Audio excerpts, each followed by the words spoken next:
ಇವತ್ತು ಅಪ್ಪಟ ಪ್ಯೂರ್ ನಾಟಿ ಕೋಳಿಗಳು ಬೈಲಲ್ಲಿ ಮೇಯುವಂಥ ರೀತಿ ಅಂದರೆ ಮೇವು ಎಷ್ಟು ಕಡಿಮೆ ಮೇಯಬೇಕು ಮತ್ತು ಮೇವು ಎಷ್ಟು ಕಡಿಮೆ ಆದರೆ ಸಾಕು ಮತ್ತು ಮೇವು ಎಷ್ಟಿದ್ರೆ ಸಾಕು ಅಂತ ವಿಡಿಯೋದಲ್ಲಿ ತೋರಿಸ್ಬಿಡ್ತೀನಿ. ಕೋಳಿಗಳಿಗೆ ಮೇನು ಈ ಥರ ಇರಬೇಕು ಅಂತಂದರೆ ಇಲ್ಲಿ ನೀರು ಐತಲ್ಲ, ಈ ಥರ ನೀರಾಡೋ ಥರ ಇರಬೇಕು. ಅಂದರೆ ಕೋಳಿಗಳು ಕೆರೆದಿ ಮೇಯೋಕ್ಕೆ ಇದೆಲ್ಲ ಕೋಳಿಗಳು ಮೇದಿರುವಂಥದ್ದೇ. ನೀವು ನೋಡ್ತಾ ಇರ್ಬೋದು ಅಲ್ಲಿ ಕಾಲಲ್ಲಿ ಕೆರೆಯೋ ಮಾರ್ಕ್ಗಳು ನೋಡ್ಕೋಬೋದು. ಅಪ್ಪಟ ಪ್ಯೂರ್ ನಾಟಿ ಕೋಳಿಗಳಿಗೆ ಕಾಲು ಕೆರೆದಿ ಸಂದೆ ಹೋಗಿರ್ತದೆ ಕಾಲು, ಆ ರೇಂಜ್ಗೆ ಇರ್ತವೆ.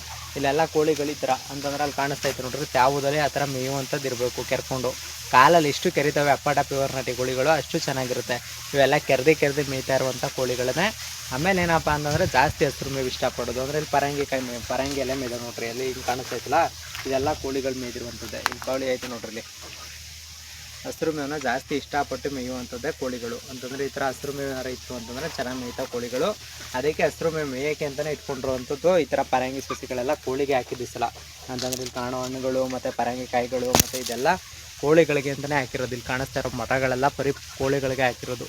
ಇಲ್ಲಿ ಕಾಣಿಸ್ತಾವೆಲ್ಲ ಹಣ್ಣುಗಳು ಮತ್ತು ಕಾಯಿಗಳು ಏನೇನೈತೆ ಎಲ್ಲ ಪರಂಗಿ ಹಣ್ಣು ಪ್ರತಿಯೊಂದನ್ನು ಕೋಳಿಗೆ ಹಾಕುವಂಥದ್ದು.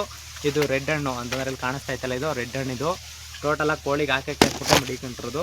ಮತ್ತು ಕೋಳಿಗಳಿಗೆ ಈ ಥರ ನೀರು ಮತ್ತು ಮೇವು ಚೆನ್ನಾಗಿರಬೇಕು. ಅಂತಂದರೆ ಈ ಥರ ನೀರಿತ್ತು ಅಂತಂದರೆ ಕೋಳಿಗಳು ಮೇಯೋಕ್ಕೆ ಮತ್ತು ಈ ಥರ ಹರಿಯೋ ನೀರು ಆಗಬೇಕು. ಅಂತಂದರೆ ನಿಮ್ಮ ಟ್ರಿಂಕರು ಫಿಲ್ಟರು ಇದು ಯಾವುದ್ರ ಅವಶ್ಯಕತೆ ಇರೋದಿಲ್ಲ. ಈ ಥರ ಹರಿಯೋ ನೀರಿತ್ತು ಅಂದರೆ ಇಲ್ಲಿ ಕಾಣಿಸ್ತಾಯಿತ್ತು ನೋಡಿ, ಈ ಥರ ಹರಿಯೋ ನೀರು ಆಗಬೇಕು.